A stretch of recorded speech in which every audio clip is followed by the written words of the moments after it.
안녕하세요. 책공화국 시민 여러분. 오늘은 헬스케어 비즈니스의 법칙의 저자인 김치원 카카오벤처스 부대표님을 모시고 저자 인터뷰를 진행하도록 하겠습니다.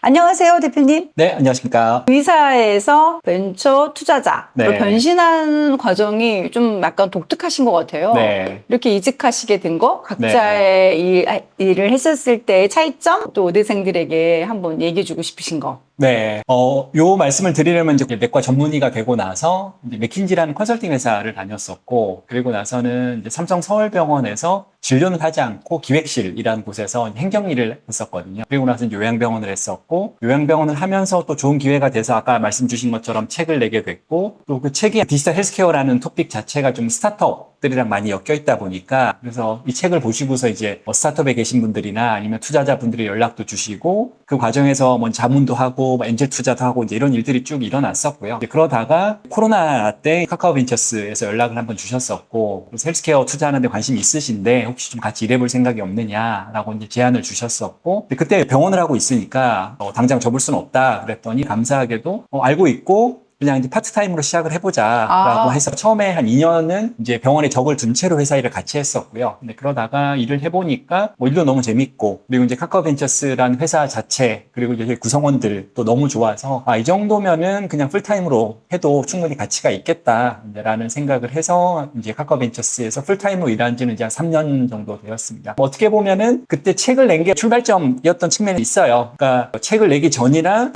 김치원이라는 사람은 이제 똑같은 사람인 건데, 그 전에는 아무도 모르는 사람이다가 이제 책이 나오고 나서는 왠지 전문가 아니야? 라는 생각들을 많이들 해주신 것 같고, 그래서 그 과정에서 이런 많은 기회들이 생긴 것 같고요. 그리고 질문 주셨던 것 중에 끝에 이제 의대생들 또는 젊은 의사분들한테 한 말씀 드리자면, 이게 너무 돈이나 이런 것에 너무 집착할 필요는 없지 않나. 그게 뭐 개개인으로 따지면 여러 가지 상황이 있겠지만 전체로 봤을 때는 경향이 아쉽게도 있는 건 사실인 것 같거든요. 그래서 본인이 의미를 가질 수 있고 사회에도 의미 있을 수 있는 일도 기회들이 많으니까 또 다양한 길들을 좀 찾아볼 수 있으면 좋을 것 같습니다. 네, 좋은 말씀 감사합니다.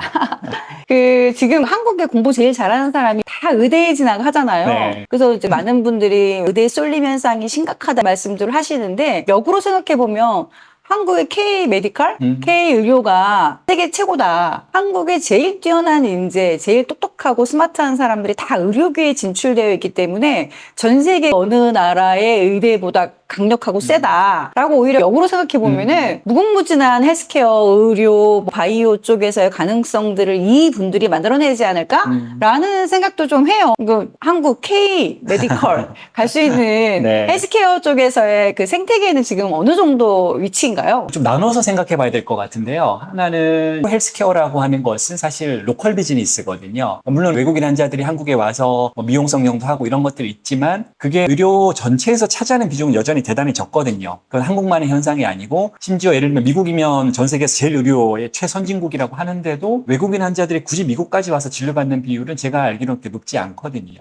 기본적으로 헬스케어라는 업 자체는 그 나라 안에서 환자들을 위한 의료 서비스를 제공하는 것이 강하기 때문에, 가장 똑똑한 친구들이 의사가 되는 것이 K-헬스케어 또는 K-메디컬이라는 것으로 우리나라의 국가 경쟁력을 높인다는 측면에 있어서는 한계가 있긴 합니다. 또 한 가지 생각해 볼 것은 제약이라든지 디지털 헬스케어, 의료 인공지능 이런 거라든지 의료 기기라든지 이런 쪽은 사실은 이게 꼭 한국에서만 쓰리란 법도 없고 또 글로벌에서 쓸 수 있는 거니까, 특히 최근 몇 년 사이에는 바이오에 관련해가지고는 이게 한국이 충분히 글로벌에서 경쟁력을 가지고 또 글로벌 제약사들이랑 많은 이제 딜들도 이루어지고 있는 걸 보면 그럴 가능성이 있는 건 사실이긴 하고요. 근데 이 두 가지를 좀 저는 밸런스 있게 좀 봐야 될 것 같습니다. 네. 왜냐하면 의사들 상당수는 로컬 비즈니스에 있는 건 사실이거든요. 그러면 아쉬운 감은 좀 있죠. 물론 저도 의사긴 하지만, 예를 들면 한국이 K 바이오도 잘하지만 여전히 반도체 같은 업도 한국의 경쟁력에서는 되게 중요한 건데, 이 정도의 쏠림은 사실 좀 과한 측면이 있기는 하고, 그럼에도 불구하고 바이오도 한국에서 중요한 산업인 건 사실이니까 경쟁력이 좋아지는 과정에서 큰 도움을 받고 있는 것만은 사실인 것 같습니다. 그럼 이제 앞으로 한국이 K-헬스케어나 K-바이오나 이런 걸 더 활성시키기 위한 생태계는 어떻게 만들어야 되는 거예요? 생태계를 만든다기보다는 저는 만들어지는 거라고 생각합니다. 그러니까 무슨 특구를 하나 만들고